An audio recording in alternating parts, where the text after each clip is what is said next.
చిన్న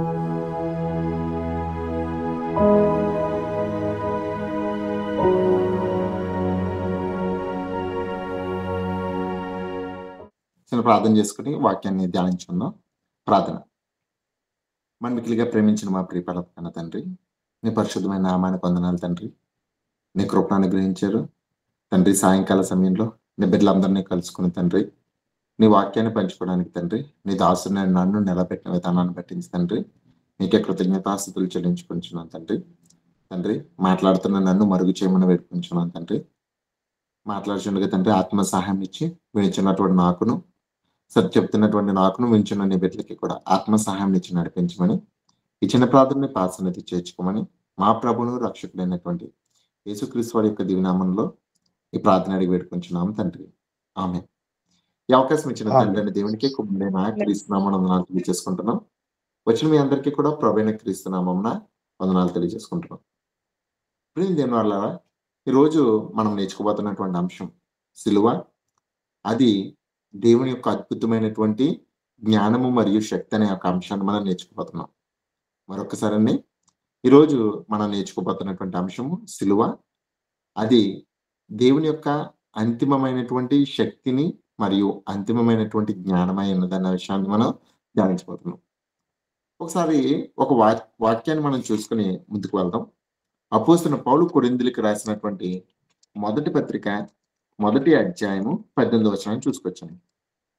అపోస్తలుడైన పౌలు కొరింథీయులకు రాసినటువంటి మొదటి పత్రిక మొదటి అధ్యాయము 18వ వచనాన్ని చూద్దాం. సిలువను గూర్చిన వార్త నశించుచున్న వారికి వెరితనం గాని, రక్షింపబడుచున్న మనకు దేవుని శక్తి.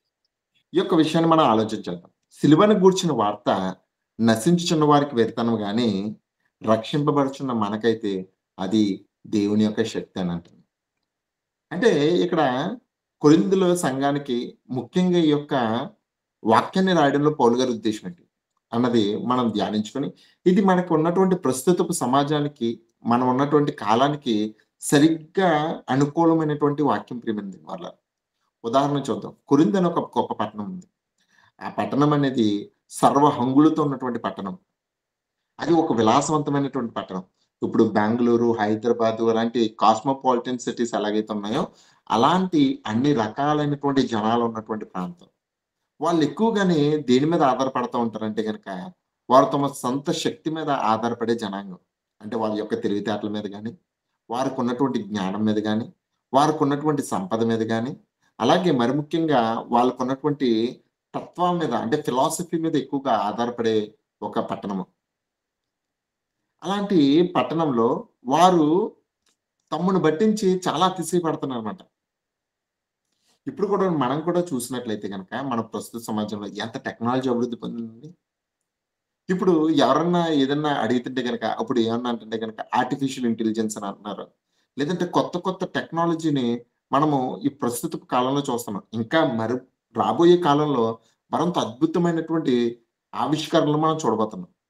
అయితే అలాంటివి చూసినప్పుడు కూడా పౌలు గారికి తన యొక్క ఆసక్తి ప్రభువునందు చెదిరిపోలేదంట. అది ఈరోజు చెప్పాలనుకున్న అంశం. మనము కొన్ని కొత్త సంగతులు మనం చూసినప్పుడు, లేదంటే కొత్త విషయాలు మనం నేర్చుకున్నప్పుడు, చాలా మంది దేవునికి దూరం అయిపోతూ ఉంటారన్నమాట. దేవునికి దూరం అయిపోతూ ఉంటారు. ఉదాహరణకి మీకు చెప్తానండి. ఒక అతను దైవ సేవకుడి కింద పనిచేస్తున్నాడన్నమాట. దైవ సేవకుడి కింద పనిచేస్తూ ఒక పరిచర్య జరిగిస్తున్నటువంటి ఒక అతనే వచ్చేసి అంటున్నాడు, "అన్నా, మీరు వాక్యం అయితే బానే ఉంది కానీ, ఇది ఒక బైబిల్ అంతటిని చూస్తే హేతువాద నేను చూస్తుంటే, ఇది ఏదో ఒకడు దగ్గరుండి కూర్చోబెట్టి, అన్నిటిని కలిపి ఒక రాసినటువంటి అద్భుతమైన పుస్తకంగా ఉంది తప్ప, ఎందుకంటే దీంట్లో ఉన్నటువంటి సంగతులు ఇప్పుడు అవ్వడం లేదు. దీంట్లో ఉన్నటువంటి సంగతులు ఇప్పుడు జరగడం లేదని చెప్పేసి ఒక స్టేట్మెంట్ ఇచ్చారు. అంటే ఒక సేవకుడిగా ఉన్నాడు. సంఘాన్ని నడిపిస్తున్నాడు. అప్పటికి కూడా అతనిలో ఏమొచ్చిందంటే గనక, లోకపు జ్ఞానం ఎక్కువైపోవడం వల్ల దేవుడి జ్ఞానం తక్కువైపోయింది. అలాంటప్పుడు అతనికొచ్చినటువంటి సందేహమే. కొంతకాలం తర్వాత మనకి కూడా అనిపిస్తుంటది. అంటే మనము కొన్ని కొన్ని సంగతులు మనం ఎక్స్‌పీరియన్స్ చేసినప్పుడు, భూమి మీద మనుషులు తమ అగుపరిచినటువంటి జ్ఞానాన్ని మనం చూసినప్పుడు, మనకు కూడా అనిపిస్తది, అసలు దేవుడున్నాడా? అన్నటువంటి అనుమానం మనకి సాధారణంగా వస్తుంది. అయితే పౌలు గారు ఇక్కడ చాలా నొక్కి ఒక్కనించి చెప్తున్నారు. ఏంటనంట, సిలువను గూర్చినటువంటి వార్త నశించుచున్న వారికి వెర్రితనము. సిలువను గూర్చిన వార్త. ఇక్కడ 2 రకాలైనటువంటి జనాంగాన్ని పోల్చి పౌలు గారు చెప్తున్నారన్నమాట. ఒకటి యూదులు, రెండోది యూదరేతరులు.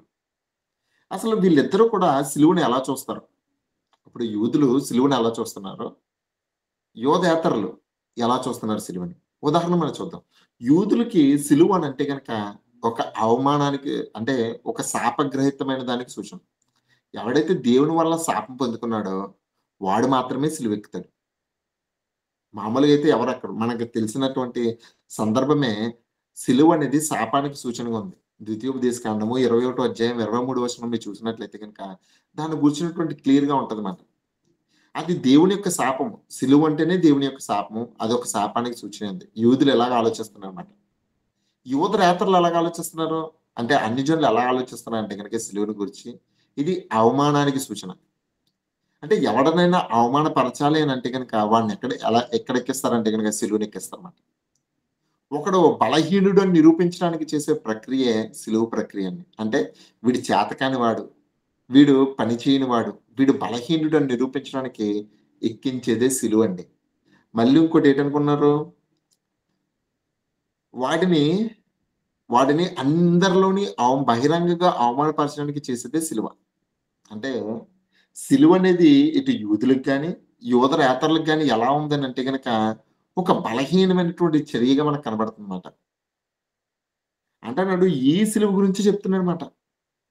ఎందుకు వీళ్ళు ఇలా ఆలోచిస్తున్నారు అనంటే గనక దీనికి కూడా కారణం లేకపోలేదు ప్రియమైన వాళ్ళారా. అది వాళ్ళకున్నటువంటి ఎక్స్‌పీరియన్స్. అంటే ఎంతో మంది సిలువనెక్కారు. ఎంతో మంది సిలువ మీద మరణించారు. ఎంతో మందిని బాహాటంగా అవమానపరిచారు.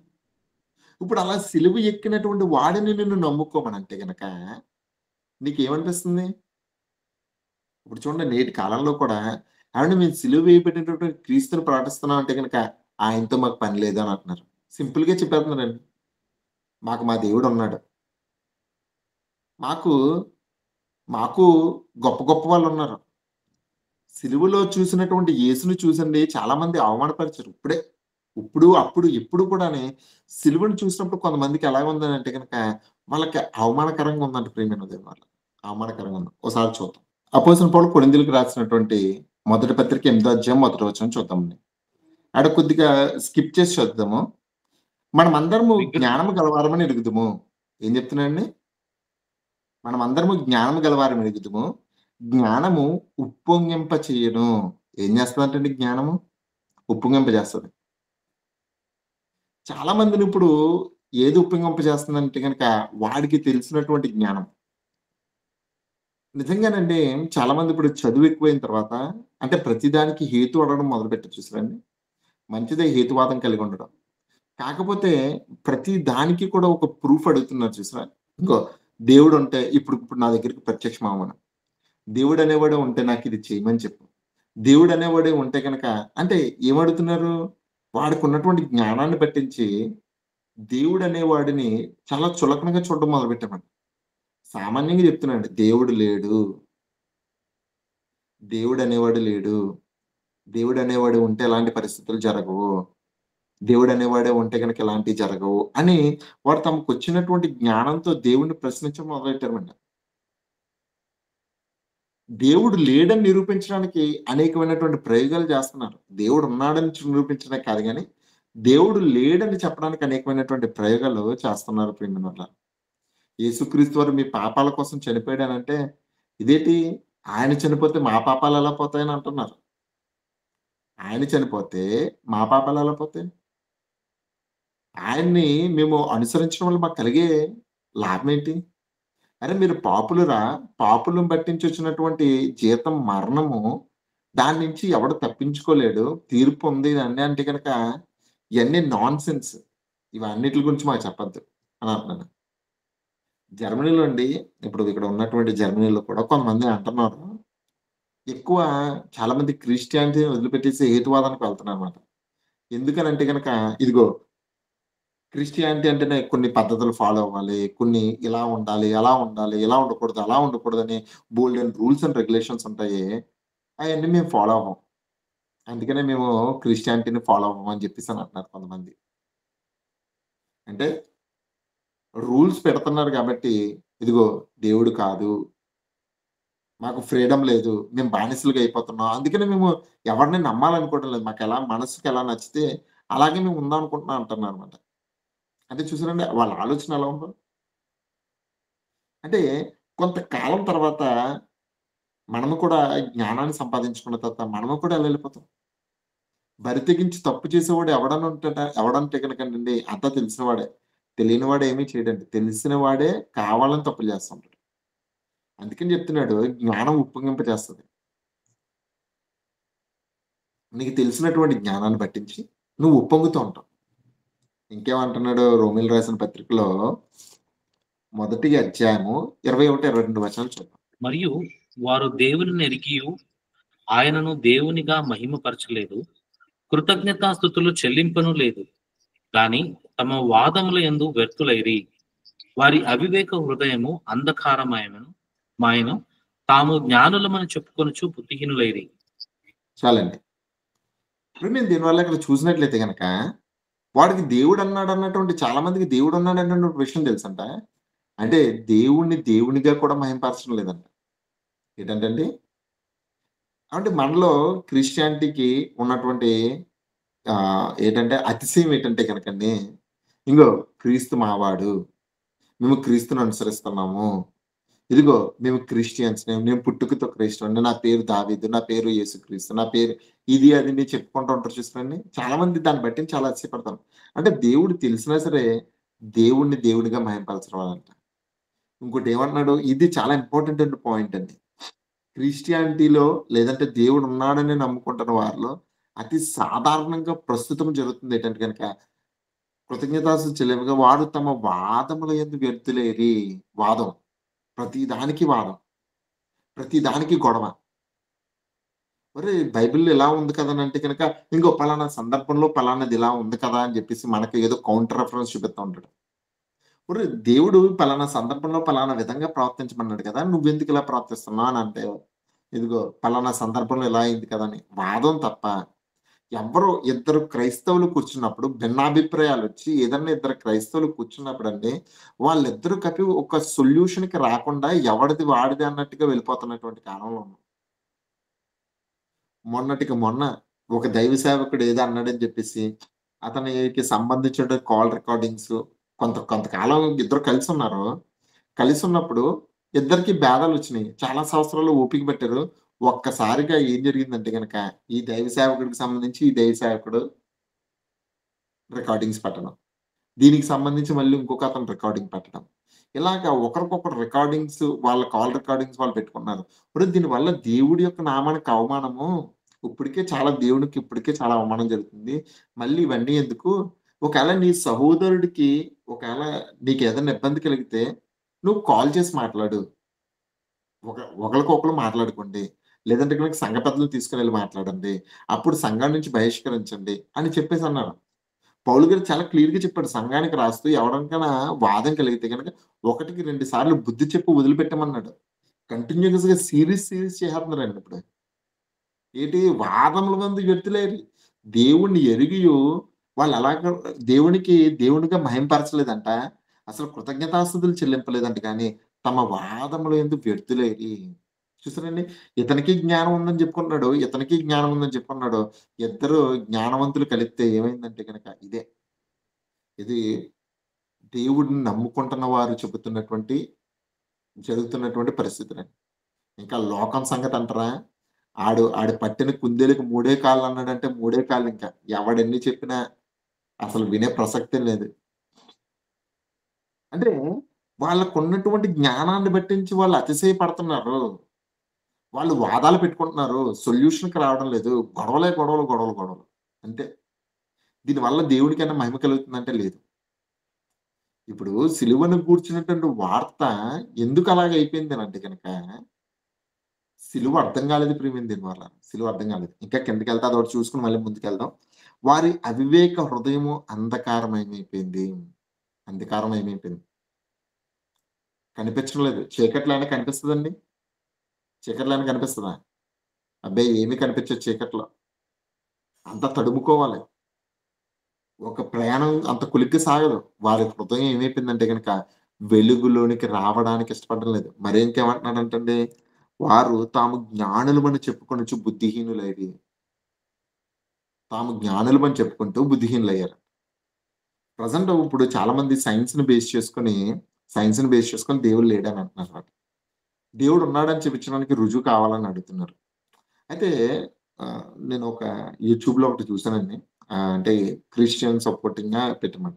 ఒక ప్రొఫెసర్ అని వచ్చి ఉంటదన్నమాట. కాలేజ్ స్టూడెంట్స్‌తో చెప్తుంటది. దేవుడనేవాడు లేడు. దేవుడనేదానికి ప్రూఫ్ అనేదే లేదు. అంతా కూడా ఇప్పుడు మనం బిలీవ్ చేయాల్సింది సైన్సే. ఇంకో సైన్స్ ఉన్నదంటే కనుక ప్రతి దానికి పలానాది సోర్స్ ఉందని చెప్తది. అని జెప్పేసి అన్నప్పుడు, అసలు మనకి ఒక వ్యక్తికి తెలిసినటువంటి ఇన్ఫర్మేషన్ ఎంత? భూమి మీద ఉన్నటువంటి ఇన్ఫర్మేషన్ ఎంత? దాంట్లో ఒక మనిషికి తెలిసిన ఇన్ఫర్మేషన్ ఎంత అనంటే గనక, మనిషి ఏ మనిషికైనానండి తెలిసినటువంటి జ్ఞానము 1% కూడా లేదంటండి. ఏ వ్యక్తినైనా తీసుకోండి ప్రపంచంలో, ఎంత మేధావని చెప్పుకున్నటువంటి వాడి విషయంలో అయినా తీసుకోండి, భూమి మీద ఉన్నటువంటి సర్వజ్ఞానంలో నుంచి వాడికి తెలిసింది ఎంతంటండి? 1% కూడా లేదంట. ఒక పర్సెంట్ తెలిసినటువంటి వ్యక్తి, ఇంకా తెలియనిది 99% ఉన్నది గదా! దాన్ని బట్టించి దేవుడు లేడని ఎలా చెప్తాడు? నీకు 100% తెలిత్తేనే దేవుడు లేడని చెప్పాలి. నీకు పూర్తిగా ఇన్ఫర్మేషన్ ఉంటే, ఆ ఇన్ఫర్మేషన్ బట్టించి నువ్వు చెప్పాలి తప్ప, నీకు తెలిసినటువంటి ఒక్క పర్సెంట్ తోని, నీకింకా తెలియని 99% జ్ఞానంతో నువ్వు దేవుడు లేడని ఎలాంటి స్టేట్‌మెంట్ ఇస్తావు? మంచిదే కదా! లాజిక్ బానే ఉంది గదా! అవును. మనిషికి తెలిసినటువంటి జ్ఞానం చాలా తక్కువసల. భూమి బిగ్ బ్యాంగ్ థియరీ అని అన్నారు. ఏదో థియరీ అని అన్నారు. ఒక విస్ఫోటనం జరగాలి అనంటే గనక, దాన్ని విస్ఫోటించే ఒక శక్తి ఉండాలి కదా! ఏంటా శక్తి? అబ్బే! ఏమీ తెలీదు. ఒకటి తిరగాలి. ఇప్పుడు ఫర్ ఎగ్జాంపుల్ ఇప్పుడు యూట్యూబ్‌లో మీరు చూసినట్లయితే సైన్స్ ఎక్స్‌పెరిమెంట్ చేస్తన్నమాట. ఇది గాల్లో ఒక వస్తువు తిరగాలి అనంటే గనక, దాన్ని మొదట ఒక బలమైనటువంటి బలాన్ని ఉపయోగించి తిప్పాలంటండి. అలా తిప్పితే చాలా కాలం అది అలా తిరుగుతూ ఉంటది. స్పిన్ అవుతూనే ఉంటదన్నమాట. అంత బలంగా తిప్పినటువంటి వ్యక్తి ఎవడు? బలంగా తిప్పినటువంటి వ్యక్తి ఇది. అంటే వాళ్ళేమనుకుంటున్నారంటే గనక, మనకి సైన్స్ అంత గొప్పదేమీ లేదన్న. సైన్స్ చెప్పని సంగతులు అనేకం ఉన్నాయి ఇంకా. తెలుసుకోవాల్సిన సంగతులు అనేకం ఉన్నాయి ఇంకా. ఆళ్ళేమనుకున్నారు తాము జ్ఞానులమని చెప్పుకుంటూ బుద్ధిహీనులైరి. మనిషికి ఉన్నటువంటి అవివేక హృదయము దీనివల్ల ఏమవుతుందంటే గనక బండబారిపోతున్నాడండి మనిషి. తనకు మేలు కలిగించే దాన్ని తెలుసుకోలేకపోతున్నాడు. జ్ఞానులమని చెప్పుకుంటూ వారు బుద్ధిహీనులైపోతున్నారు. నేటి కాలంలో దేవుడి విషయంలో మరి ముఖ్యంగా జరుగుతుంది ఇదే. అయితే ఒకసారి చూద్దాం. మళ్ళీ మన మూల వాక్యానికి వద్దామండి. కొరింథీయులకు రాసినటువంటి మొదటి పత్రిక 18వ అధ్యాయానికి వద్దాం. కొరింథీయులకు రాసినటువంటి అపోస్తలుడు పౌలు కొరింథీయులకు రాసిన మొదటి పత్రిక, మొదటి అధ్యాయం 18వ వచనం. సిలువను గూర్చినటువంటి వార్త ఏంటంటేండి, సిలువను గూర్చినటువంటి వార్త నశించుచున్న వారికి వెర్రితనము. ఇక్కడ నశించుచున్న వారికి వెర్రితనం ఉంది చూసారండి?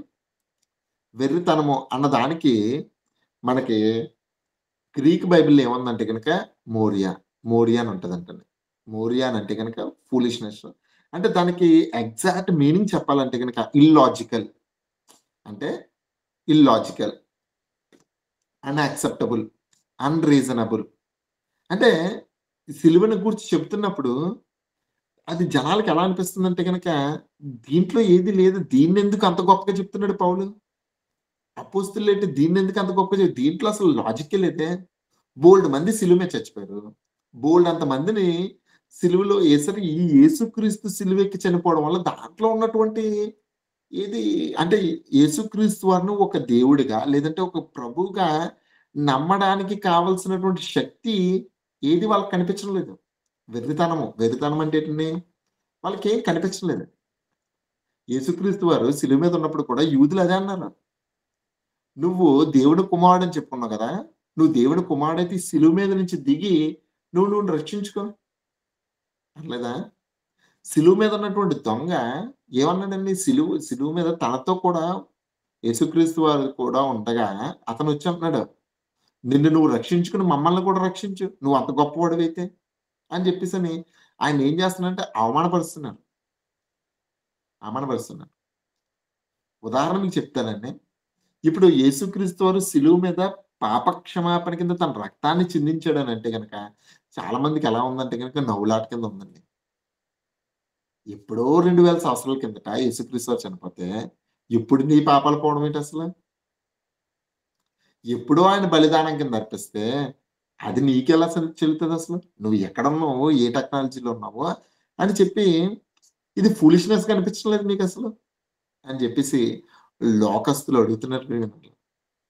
రాధమనోహర్ శిలువ మీద ఉన్నటువంటి వ్యక్తిని చూసి రాధమనోహర్ అన్నాడు, 3 మీకులు పెక్కులేకపోయాడు అని జెప్పేసి చాలా అవమానపరుస్తున్నారు. ఇది ఫూలిష్‌నెస్‌గా ఉంది జనాలకి.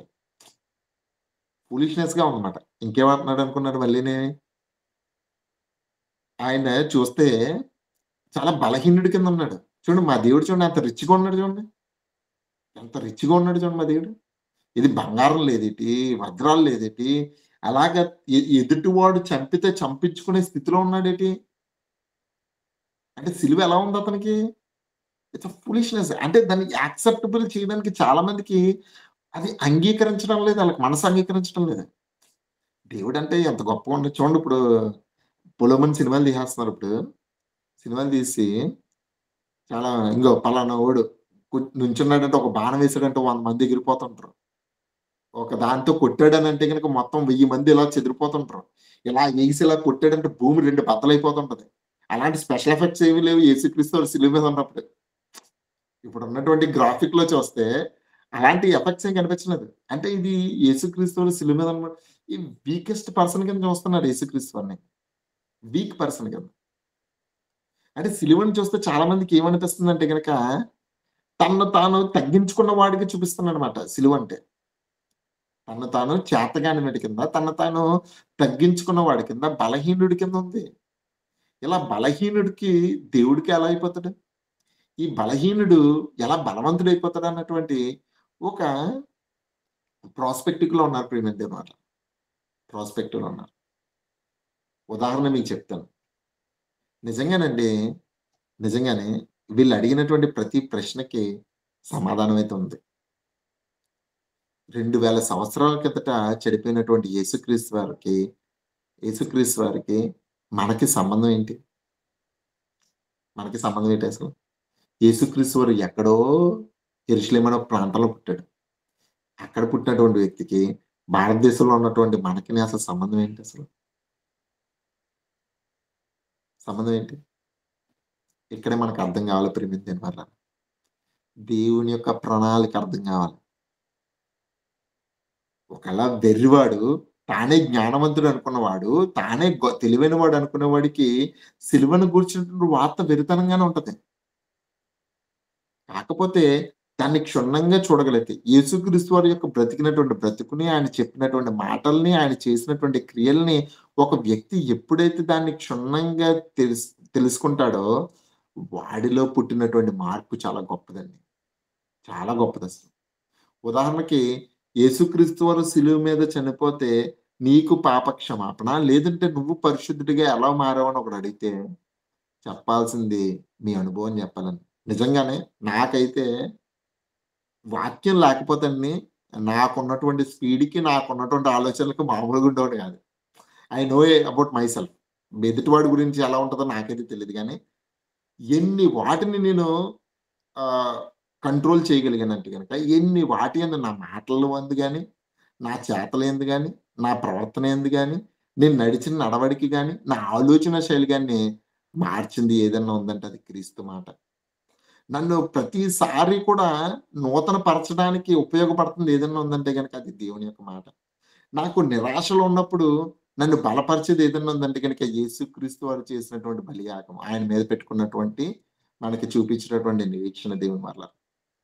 ఎంతమందికి లేదండి.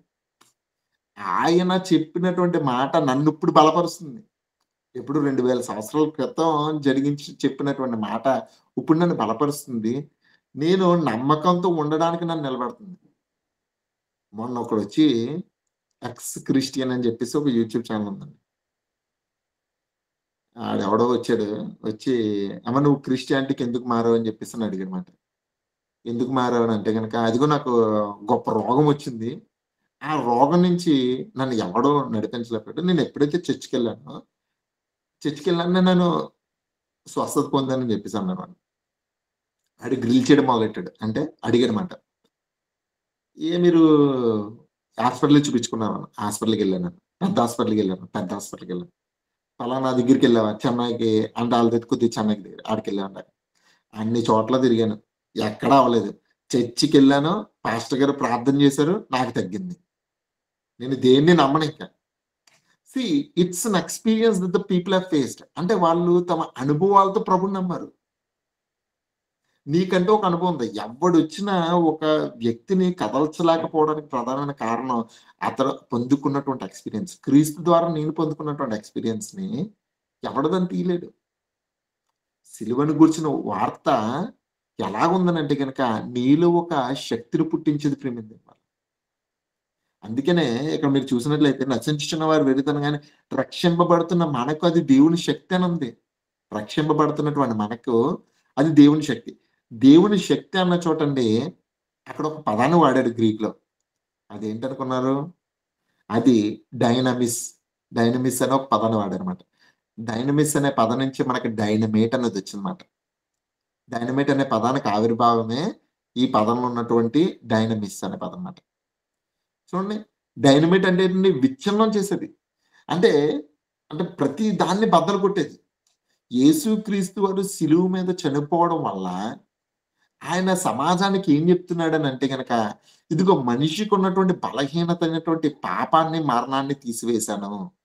అది పటాపంచలైపోయింది. ఓ మరణమా నీ విజయమెక్కడ? ఓ మరణమా నీ ముల్లెక్కడ? పాపపు ముల్లు మరణము ప్రభు దాన్ని విడిచేసాడు. ఏం చెప్తున్నాడనుకున్నారు? ఇదిగో ప్రతి దానిని కూడా విచ్ఛిన్నం చేయగలిగినటువంటి శక్తి సిలువకు ఉంది అని ప్రభువు తన ప్రాణాన్ని పెట్టి మనందరికీ నిరూపించాడు. ఒక్కసారి మీరు ప్రభు చెప్పినటువంటి మాటను, ఆయన చేసినటువంటి త్యాగాన్ని మీరు ఒక్కసారి పరిశీలనగా చూడగలిగితే నిజంగా you will feel the God's presence అండి. నిజంగానే. You will experience the God. అసలు ప్రభువు ఎందుకలా అయ్యాడు అని మీరు చూడగలిగితే నిజంగా మన హృదయం ద్రవించిపోతది.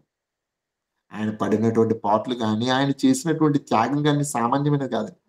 మొత్తం ఆయన ప్రార్థన చేస్తే 12 వ్యూహాలు వచ్చి మొత్తం ప్రపంచంలో ఉన్న ప్రతి రాజ్యాన్ని చిన్నావిచ్ఛిన్నం చేసి ఆయన్ని గొప్ప సింహాసనం మీద కూర్చోబెట్టే ఆధిక్యత ఉన్నప్పటికిని కూడా ఆయన ఎందుకు సిలువ మీద తన్ను తాను తగ్గించుకున్నాడనంటే గనక మనల్ని బలపరిచి, మనల్ని శక్తివంతులుగా చేయడం కోసం ఆయన సిలువలో చేతకాని వాడయ్యాడన్నటువంటి విషయం మనకు అర్థమవుతుంది. ఆయన ఎందుకు బలహీనుడయ్యాడంటే గనక, మన బలహీనతలను బట్టించి ఆయన బలహీనుడయ్యాడు తప్ప, ఆయన నిజంగా బలం లేనివాడు కాదు ప్రియమైన దేవులారా. సిలువను తప్పించుకోవడం ఆయనకి చాలా చిన్న విషయం. ఆయన తప్పించుకోకుండా దేవుని యొక్క తీర్పునికి ఎందుకు అంగీకరించాడనంటే గనక, ఇదిగో మనము దేవుని యొక్క తీర్పులోనికి వెళ్ళకుండా, ఆ తీర్పులో రక్షింపబడ్డానికి ఆయన మనందరి పాపాలను ఆయన సిలువ మీద యేసుకొని మరణించాడు గనక. ఇది యేసుక్రీస్తు వారు సిలువ మీద చనిపోయింది ఏదో ఒక హిస్టరీ లాంటిగా మీరు చూడకూడదు. ఇది ప్రెజెంట్ నీలో కలిగించే ఒక గొప్ప మార్పులా చూడాలి. మనం ఇంకా దేవుని దగ్గరికి వెళ్ళడానికి ఒక గొప్ప నిదర్శనంగా మనం దాన్ని తీసుకోవాలి తప్ప, నిజంగానండి క్రీస్తు శిలువ మీద ఆ యొక్క బలియాగాన్ని చేయించకపోతే మనకసలు నిజంగానే మన ప్రవర్తనలో ఉండేది కాదు. చాలా మూర్ఖులుగా ఉండేవాళ్ళం. చాలా బలహీనులుగా ఉండేవాళ్ళం. ప్రతి దానికి కూడా, ప్రతి దానికి కూడా మూర్ఖంగా ప్రవర్తించే స్వభావం కలిగి ఉండేవాళ్ళం. ఇంకా కూడా చెప్పుకోవాలంటే గనక చేతకాని వాళ్ళుగా అయిపోయేవాళ్ళం ప్రియమైన వాళ్ళం. అలాంటన్నిటి నుంచి మనల్ని స్వతంత్రులుగా చేసింది ఆ సిలువ కాదంటారా? అన్నింటిని విడిచిపెట్టి మనము దేవుని యొద్దకు వెళ్ళడానికి మనకి చూపించిన మార్గం సిలువ కాదంటారా? ఒకసారి ఆలోచన చేయండి. అదే దేవుని యొక్క శక్తి. It's dynamite. మనకి, మనకి చాలా మంది దాన్ని వాడేసుకుంటూ ఉంటారు. చాలా మంది దాన్ని వాడేసుకుంటూ ఉంటారు. దేవుని దగ్గరికొచ్చినప్పటికండి, మీ సొంత జ్ఞానాన్ని మీరు ఉపయోగించొద్దసలు. మీకు సిలువ అర్థం కావాలంటే గనక నీ సొంత జ్ఞానాన్ని ఉపయోగించకూడదు. సిలువ అర్థం కావాలంటే గనక నీకు దేవుని యొక్క జ్ఞానం చాలా అవసరం. అందుకనే కొరింథీయులకు రాసినటువంటి అదే మొదటి పత్రికలోనే క్షుణ్ణంగా చెప్తున్నాడు.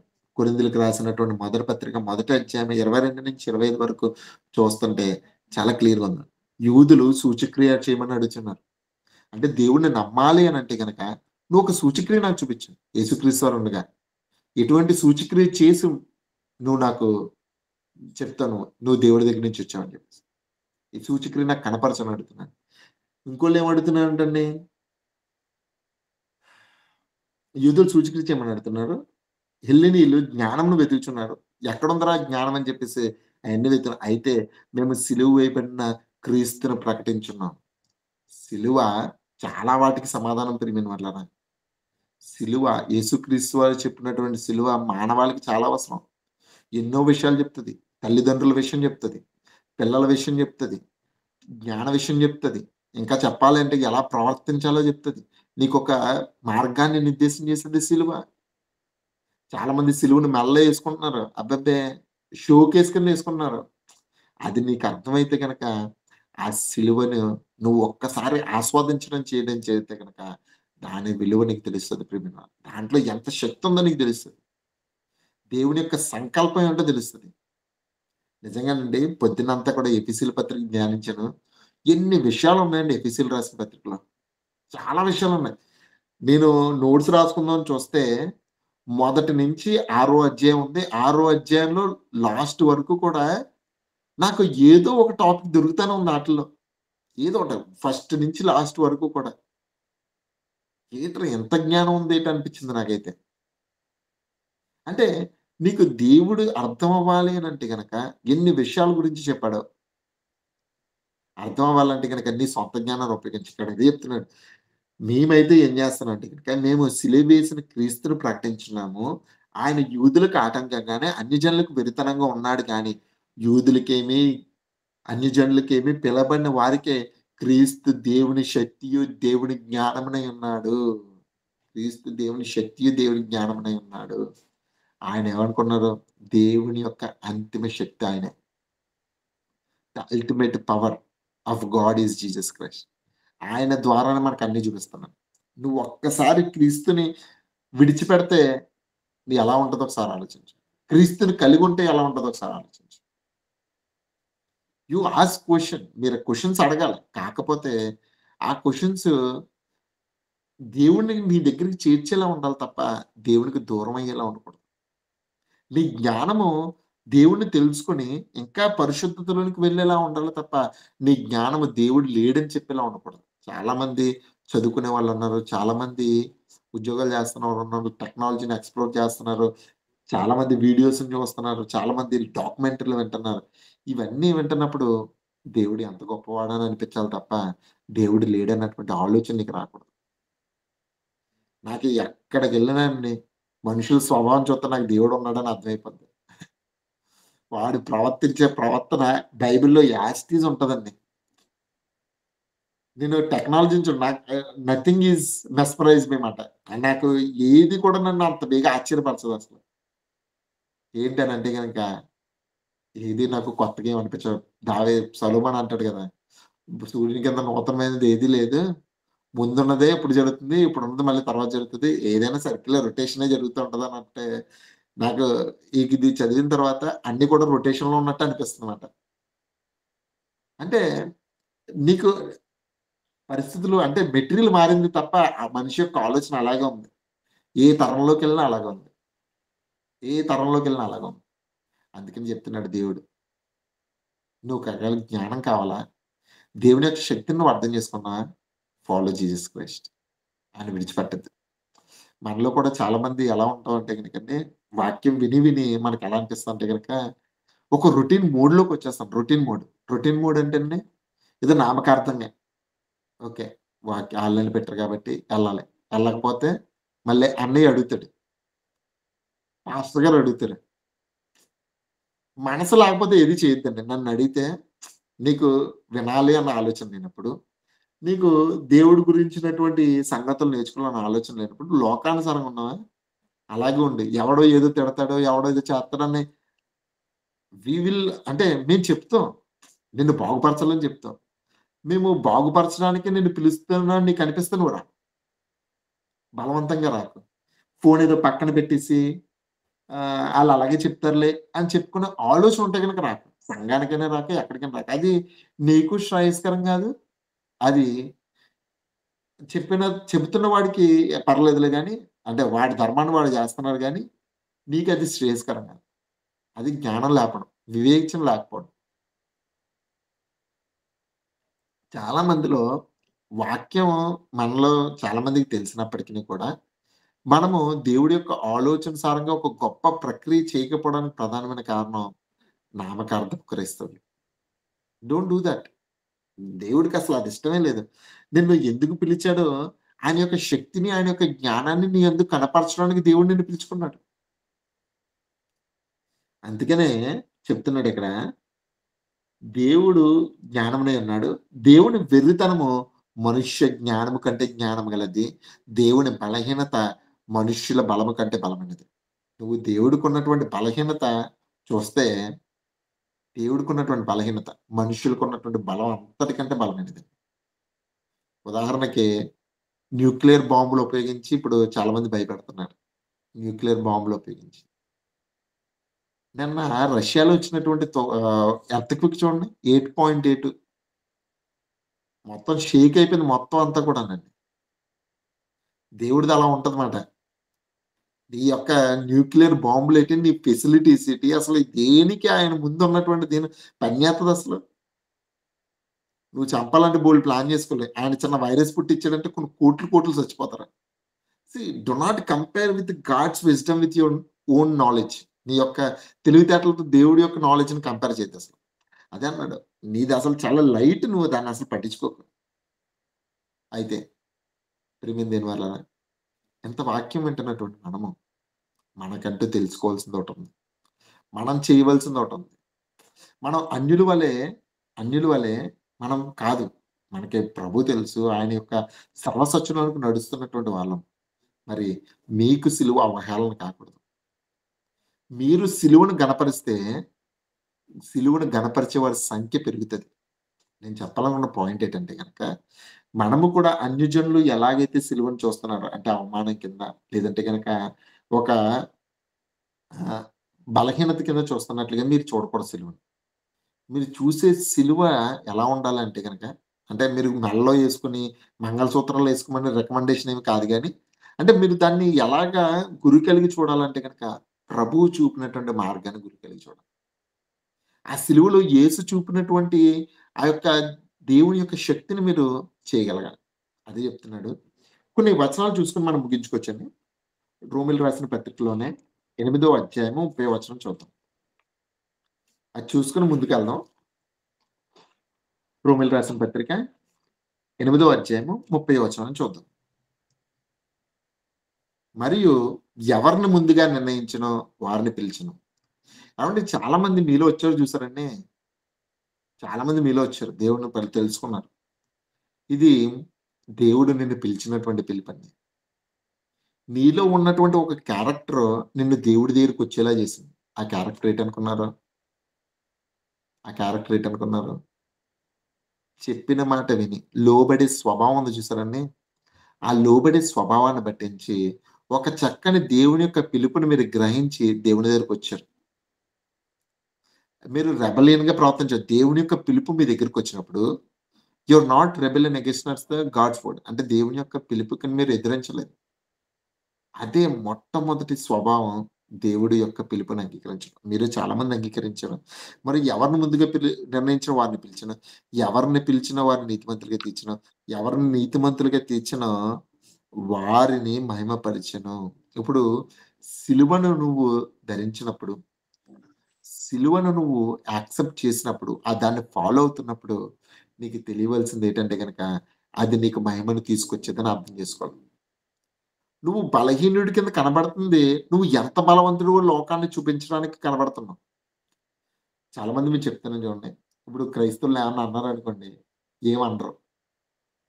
చాలా మంది ఒకవేళ కొట్టినా సరే వాళ్ళు క్షమించమని చెప్పేసని అంటూ ఉంటారు.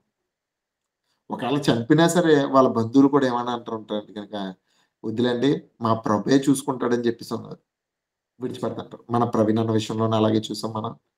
అనేక మంది చనిపోయినప్పుడు కూడా ఒడిస్సాలో చనిపోయినటువంటి వాళ్ళ విషయంలో కూడా మనం అలాగే చూసాం. ఎందుకు అలా చెప్పారో చూసారండి? ఆళ్ళు చేతకాని వాళ్ళు కాదు. వాళ్ళు ఫైట్ చేయలేక కాదు. అక్కడ ఒక మనిషిని క్షమించడం అనేది ఎంత కష్టమైందో, ఆ కష్టమైన పనిని ఎంత సింపుల్‌గా చేసారో చూడండి. మీరక్కడ బలహీనత చూస్తున్నారు గానీ, ఏవండీ ఒకడు మనకు అన్యాయం చేసినప్పుడండి, అన్యాయం చేసిన వాడిని ఎలాగైనా సరే వాడిని నష్టపరచాలని చూస్తదండి లోకం. దాని కోసం వాడి సమయాన్ని, వాడు దానికోసం తన డబ్బుని అంటే వాడి మీద ఎలాగన్నా పగ తీర్చుకోవడానికి వాళ్ళు చెయ్యని ప్రయత్నాలంటూ లేదండి. ఎందుకంటే వాడి హృదయంలో కలిగినటువంటి బాధను ఆడు తీర్చుకోవడానికి ఆడికంటే సోర్స్ లేదు. ఎలాగైనా సరే వాడు చేయాలని. కానీ ప్రభువు వాక్యం అన్న తర్వాతండి ఒకరిని క్షమించడం అనేది ఎంత ఈజీ అయిపోయిందంటేనండి, అది ఎంత శక్తి అనుకున్నారు అది అసలు. ఎవడి వల్ల అవుద్దేమో సరే అడగండి. చేతనవుద్దేమో అడగండి అసలు. అవ్వదు ప్రియమైన వాళ్ళారా. సిలువ ఉంటేనే అవుతదది. సిలువ నీకు అర్థమైతేనే అవుతది అలాంటిది. ఒకడిని క్షమించడం అనేది అంత ఈజీ కాదు. ప్రభువు క్షమించాడు. అందుకని మనము కూడా క్షమించాలన్నటువంటి తత్వం సిలువ మీద ఉన్నటువంటి శక్తి ప్రియమైన దీనివల్ల. చేతకానితనం కాదది. ఆడిని అవుతదేమో సరు చూపించి ఎవరినన్నా అడిగి చూపించండి. అవ్వదు ప్రియమైన అది దేవుని యొక్క శక్తి అది. మీకు అర్థం అవ్వాలి. కుటుంబాలను కట్టేది సిలువ. బంధాలను నిలిపేది సిలువ. ఒకరినొకరు ప్రేమించేలా చేసేది సిలువ ప్రియమైన దేవుని వాళ్ళారా. నీకొక మార్గాన్ని చూపించేది సిలువ. అలాంటి సిలువ నీకు మహిమను తీసుకొచ్చేది. ఆ మహిమను తీసుకొచ్చి దాన్ని విడిచిపెట్టదు. ఇంకా చెప్తున్నాడు. ఫిలిప్పీయులకు రాసిన పత్రిక 2వ అధ్యాయము 3-8 వరకు చూసుకొచ్చండి. సిలువను కలిగిన వారు ఎలా ప్రవర్తించాలి? ఇది మనం ఎలాగా క్రైస్తవుడిగా, క్రీస్తుని తెలుసుకున్న వాడిగా, సిలువను యాక్సెప్ట్ చేసిన వాడిగా నువ్వు ఎలా ఉండాలి? 3 విషయాలు చెప్పి నేను ముగిస్తాను ప్రియమైన దేవుని వాళ్ళారా.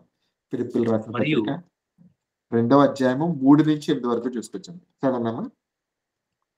కక్ష చేతనైనను వృథా అతిశయ చేతనైనను ఏమీ చేయక వినయమైన మనస్సు గలవారై ఒకరినొకడు తనకంటే యోగ్యుడని ఎంచుచు మీలో ప్రతి వాడును తన సొంత కార్యములను మాత్రమే కాక ఇతరుల కార్యములను కూడా చూడవలెను. క్రీస్తు యేసునకు కలిగిన ఈ మనస్సు మీరు కలిగి ఉండుడి. ఆయన దేవుని స్వరూపము కలిగిన వాడై ఉండి దేవునితో సమానముగా ఉండుట విడిచిపెట్టకూడని భాగ్యమని ఎంచుకొనలేదు గాని మనుషుల పోలికగా పుట్టి దాసుని స్వరూపమును ధరించుకొని తను తానే వ్యక్తినిగా చేసుకొనెను. మరియు చదవండి. ఆయన చదవండన్న. మరియు ఆయన ఆకారమందు మనుషుడుగా కనబడి మరణము పొందనంతగా అనగా శిలువ మరణము పొందునంతగా విధేయత చూపిన వాడై తను తాను తగ్గించుకొనెను. ప్రియమైన దీనివల్లన మీరు ఈ యొక్క వాక్య భాగాన్ని చదివితే మీకు ఏమర్థమవుతుందండి? ఇక్కడ 2 పాయింట్లు మీరు బాగా గుర్తుపెట్టుకోండి. వినయము గలవాడే, తగ్గింపు స్వభావం కలిగినది. అంటే క్రీస్తు ఎలా ఉన్నాడంటే కనుక సిలువ మీద ఏమంటే ఆయన గెత్సెమనే తోటలో ఉన్నప్పుడు ఆయన దగ్గరికి వచ్చినటువంటి ఆ గిన్నెలోనిది అంటే ప్రభువు నిర్దేశించి అంటే దేవుడు నిర్దేశించిన దాంట్లోంచి నిన్ను తాగకుందునా అని చెప్పేసి దాన్ని స్వీకరించడానికి ముందుకెళ్ళాడు. వినయము గలవాడే వెళ్ళాడు. తన్ను తాను తగ్గించుకుని ఉన్నాడు ప్రియమైన దీని వల్ల. అన్ని విషయాల్లో తగ్గించుకున్నాడు. ఎవరు అవమానపరిచినా, ఎవరు కొట్టినా, ఎవరు తిట్టినా ప్రతి దాన్ని ఎందుకు భరించాడు అని అంటే గనక ఇదిగో మనల్ని తన దగ్గరికి చేర్చుకోవడానికి. ఆయన ఎందుకు అలాగ దేవుని స్వరూపం కలిగి ఉన్నాడు చూద్దాం. కక్ష చేతనైనను, వృథాతిశయం చేతనైనా ఏమీ చేయక. ఏమండి? మరి ముఖ్యంగా చెప్తున్నాను.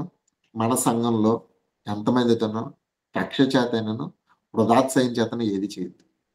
అది మంచిది కాదు. ప్రభు యొక్క వాక్యానికి చాలా విరుద్ధం. మనస్పర్ధలు వస్తాయి. సంఘంలో కంపల్సరీ మనస్పర్ధలు వస్తాయి. ఎందుకు వస్తాయి కూడా బైబిల్ వాక్యం చెప్పిందన్నమాట. ఎవడు యోగ్యుడో ఎరుగునట్లు మీలో కొన్ని కక్ష ఇలాంటివి వస్తూ ఉంటాయంటండి. అంటే మీలో ఎవడు యోగ్యుడో, ఎవడు మంచివాడో, ఎవడు ప్రవర్తన ఎలా ఉందో సంఘానికి తెలియడం కోసం మీలో కొంతమంది వస్తారంట. అంటే యోగ్యులు ఎవరో కనిపెట్టడం కోసం వస్తారంటండి. అప్పుడు మీరు మాట్లాడే మాట గాని, అప్పుడు మీరు చేసే క్రియ గాని మీకంటూ విలువను తీసుకొచ్చేదిలా ఉండాలి.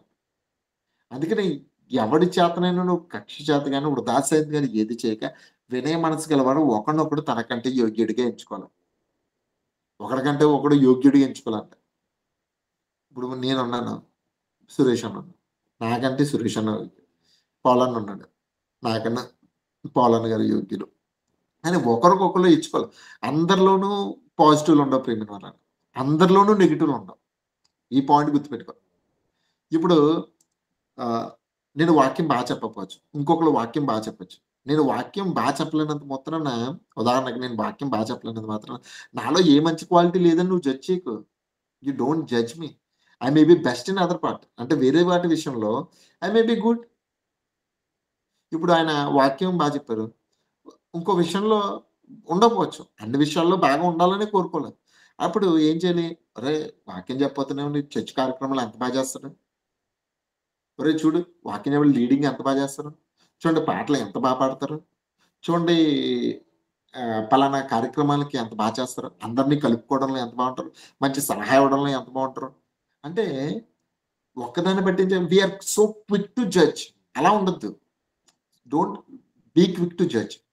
ఇక్కడ అంటున్నాడు ఏమనంటే గనుక, ఒకనికంటే ఒకడు యోగ్యుడు ఎంచుకోవాలి. ప్రభువునందు సిలువ అర్థమైతే ఒకడికంటే ఒకడు యోగ్యంగా అర్థం చేసుకుంటాడు. కక్షలు ఉండవు ఫస్ట్ ఆఫ్ ఆల్. ఎందుకనంటే గనక క్రీస్తునకు కలిగిన మనస్సు మీరు కూడా ఉండండి. ఎందుకంటే ఆయన దేవుని స్వరూపం కలిగిన వాడు దేవునితో సమానంగా ఉన్నట్టు విడిచిపెట్టకూడని భాగ్యమని ఎంచుకోలేదు గానీ, మనుషుని పోలిక పుట్టి దేవుని స్వరూపము దాసుని స్వరూపం ధరించుకుని తన్ను తానే రిక్తునిగా చేసుకున్నాడు. ఎంత తగ్గించుకున్నాడంటే గనక శిలువ మరణం పొందినంతగా తగ్గించుకున్నాడంట. శిలువ మరణం పొందినంతగా.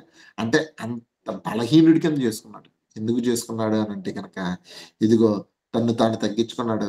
ఎందుకనంటే నిన్ను శక్తిమంతుడిగా చేయడం కోసం తగ్గించుకున్నాడు. నిన్ను యజమానుడిగా చేయడం కోసం తగ్గించుకున్నాడు.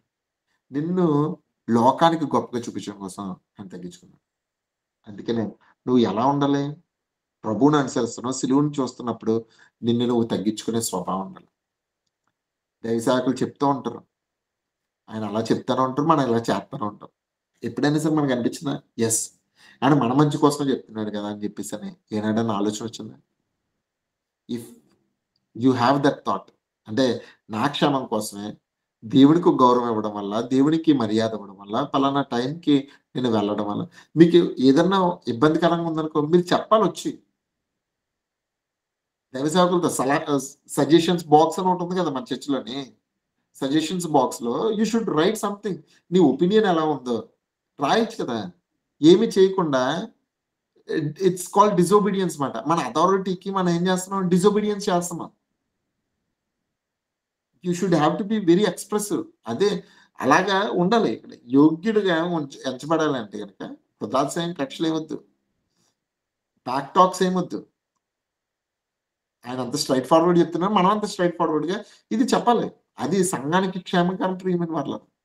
మంచిమైన వాటినన్నిటిని కలెక్ట్ చేసుకొని మనం అంటూ ముందుకెళ్ళాలి. అది సిలువను చూసినటువంటి వాడికి అర్థమయ్యేది. ఇంకేమంటున్నాడంటే గనక మనము ఒక సాక్ష్యం కలిగి ఉండాలి ప్రియమైన వారు. సిలువను గురించినటువంటి వార్త చదివిన వాడికి ఒక సాక్ష్యం ఉండాలి. పేతురు రాసినటువంటి మొదటి పత్రిక 3వ అధ్యాయము 15వ వచనం చూద్దాం.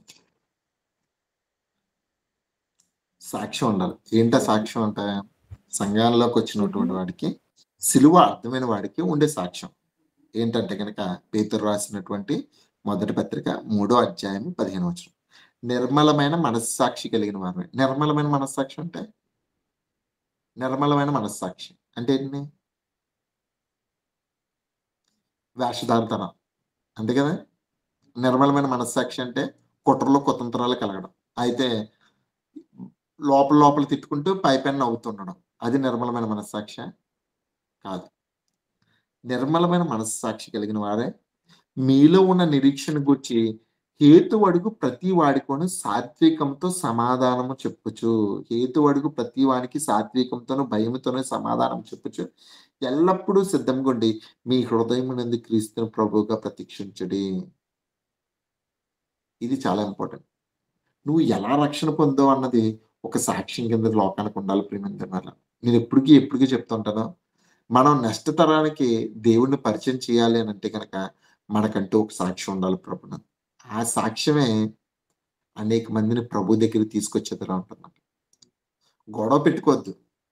గొడవ పెట్టుకోవద్దు. గొడవలొద్దు. నేను గొడవల వల్ల దానివల్ల ఉపయోగం ఏమీ లేదండి. అందుకనే వాదం వద్దు.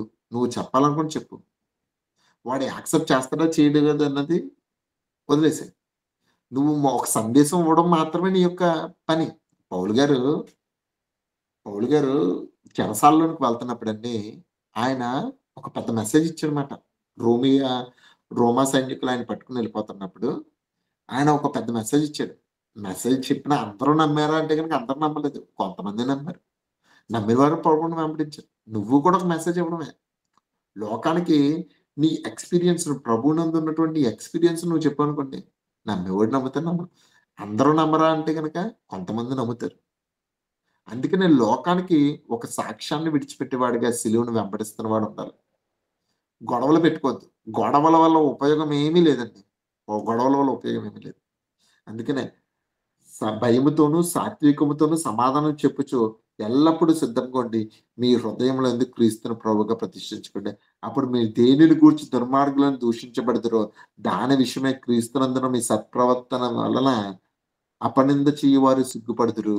అంటే ఎవడైతే నిన్ను తిట్టుకుంటున్నాడో, వాడే నిన్ను గూర్చి సాక్ష్యం చెప్పేలాగా నీ బ్రతుకు మారాలి. Simple witness, simple witness for the Christ. ఆయన ఎంత శక్తివంతుడో.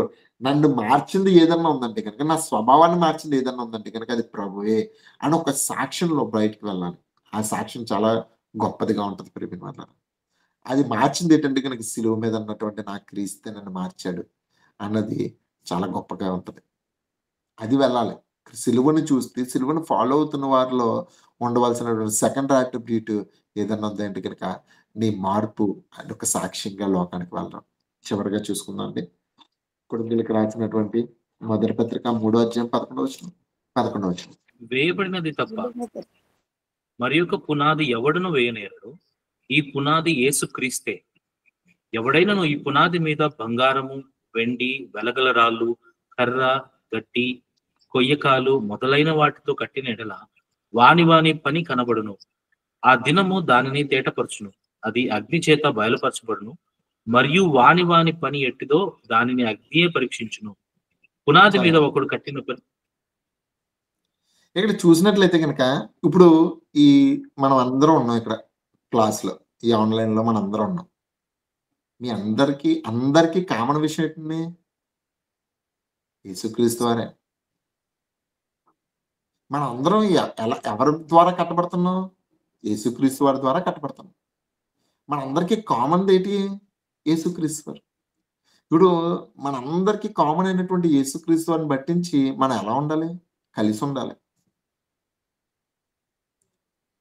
ఇది నువ్వొక దిక్కునికి, నీదొక ఆలోచన, ఆయనదొక ఆలోచన, నాదొక ఆలోచన. అబ్బే! అలా ఉండకూడదు. సిలువను ఫాలో అవుతున్న వాడికండి పునాది యేసుక్రీస్తు వారు అన్నప్పుడు వాడు అందరితో కలిసి ఉండాలి. సాధ్యమైనంత వరకు సమాధానంతో ఉండాలి. దేవుని యందు భయం కలిగి ఉండాలి. విశ్వాసం కలిగి ఉండాలి. నిజంగానండి ఇలాంటి మార్పు ఎక్కడైతే జరుగుతదో సిలువ అక్కడ ఘనంగా ఎంచబడతది. దేవుని యొక్క శక్తి ఎప్పుడు బయలుపడతదని అంటే గనక అది చెప్పాను కదండీ ఇందాక. డైనమిస్ అని చెప్పేసి ఒకడిలో కలుగుతదండి అది. ఒకడిలో కలుగుతది. ఒకసారి ఒకప్పుడు నాలో కలిగింది. కొన్ని సందర్భాల్లో మీకు కలిగింది. ఆ మార్పే దేవుని యొక్క శక్తి. ఒక వ్యక్తిని మార్చడం అనేది అంత ఈజీ ఏమి కాదు. అది చేయగలిగింది సిలువ మాత్రమే. కాబట్టి వాక్యమైన మీరందరూ కూడా నశించుచున్న వాడికి అది వెర్రితనంగా ఇల్లాజికల్‌గా అనిపించొచ్చు వాడికి. అది అన్‌యాక్సెప్టబుల్‌గా అనిపించొచ్చు. అయితే ప్రభు చిత్తాన్ని తెలుసుకున్నటువంటి నీకు ఇది దేవుని యొక్క శక్తి. ఇంతకు మించినటువంటి శక్తి లోకంలో కనిపించదు. ఎక్కడ కనిపించదండి. ఇది ఒక చరిత్ర కాదు. ఒక థియరీ కాదండి. ఇది నువ్వు నిజంగా నమ్మగలిగితే, ఆలోచన చేయగలిగితే దేవుడు మన ఎడల చూపినటువంటి తన అపరిమితమైనటువంటి ప్రేమ కనబడుతది. దేవుడికి మన ఎడల చూపించిన ఆయన కృప కనబడుతది. నువ్వు నీ యొక్క తెలివితేటలతో దీన్ని నీకున్నటువంటి జ్ఞానంతో దీన్ని అర్థం చేసుకుందాం అనుకున్నావా? ఇది అస్సలకే అర్థం కాదు ఇది. ఎందుకనంటే గనక బుక్కులకి మనిషి యొక్క జ్ఞానానికి అందనటువంటి జ్ఞానాన్ని ఆ యొక్క ప్రేమను ప్రభు శిలువ మీద చూపించాడు. జ్ఞానం ఉప్పొంగింప చేస్తది గానీ, ప్రేమ క్షేమాభివృద్ధి కలగజేస్తది. ఆ ప్రేమే శిలువ మీద యేసుక్రీస్తు వారు చూపింది. దానికి మించినటువంటి గొప్పది ఇంకేది ప్రపంచంలో లేదండి. ఎవరి దగ్గరికన్నా ఎళ్ళండి. ప్రేమే కావాలి. ఎవరినన్నా అడగండి. ప్రేమ కావాలి. ఏదో ఒక రకంగా, ఏదో ఒక దాన్ని మనిషి ప్రేమిస్తానే ఉంటాడు. కాకపోతే అది ఎలాంటి ప్రేమ అనేది వాడికి కాలం తర్వాత చెప్తదేమో గానీ, యేసుక్రీస్తు వారు నిస్వార్థంగా ఆయన శిలువ మీద చూపించినటువంటి ప్రేమ నన్ను మార్చింది. మిమ్మల్ని మార్చింది. అనేక మందిని మార్చడానికి సామర్థ్యం కలిగింది. అది సత్యముతో కూడినది. అది మన జీవితాల్లో నెరవేర్చగలిగితే సిలువకు విలువ తీసుకొచ్చిన వాళ్ళవుతాం. కాబట్టి మీరందరూ కూడా మీరందరూ కూడా సిలువకు విలువ తీసుకొచ్చే వారిలా ఉన్నారు. ఆయన యొక్క శక్తిని, ప్రభు యొక్క శక్తిని కనపరిచే వారిలా ఉన్నారు. అట్టి విధంగా మీరందరూ కూడా ఉంటారని నన్ను నేను హెచ్చరించుకుంటూ మిమ్మల్ని అందరినీ హెచ్చరిస్తూ ఈ నా మాటలో నేను ముగిస్తానండి. చిన్న ప్రార్థన చేసుకోవచ్చు. ప్రార్థన. మిక్కిలిగా ప్రేమించిన మా ప్రియ పరలోకపు తండ్రి, నీ పరిశుద్ధమైన నామానికి వందనాలు తండ్రి. నీ కృపను అనుగ్రహించారు.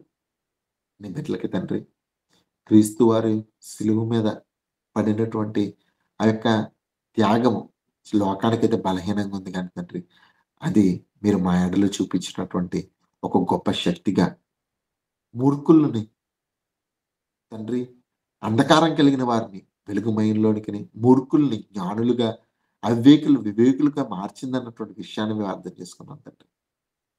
మమ్మల్ని అందరినీ బలపరచండి. చిన్న మందగా కూడుకొని ఉన్నాం.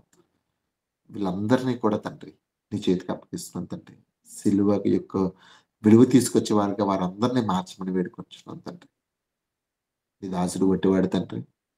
ఇప్పటి వరకు కూడా తండ్రి మీ ఆత్మచేత నడిపించినందుకే వందనాలు తెలియజేసుకుంటాం. అందరినీ కూడా దీవించి ఆశీర్వదించమని వేడుకొంచు. సమస్తమైనటువంటి మహిమా ఘనత ప్రభావం నీకే చెల్లించుకొనొచ్చు. ఈ చిన్న ప్రార్థనను మా ప్రభువును రక్షకుడైనటువంటి యేసుక్రీస్తు వారి యొక్క దివ్యనామములో అడిగి వేడుకొంచున్నాము తండ్రి. ఆమేన్.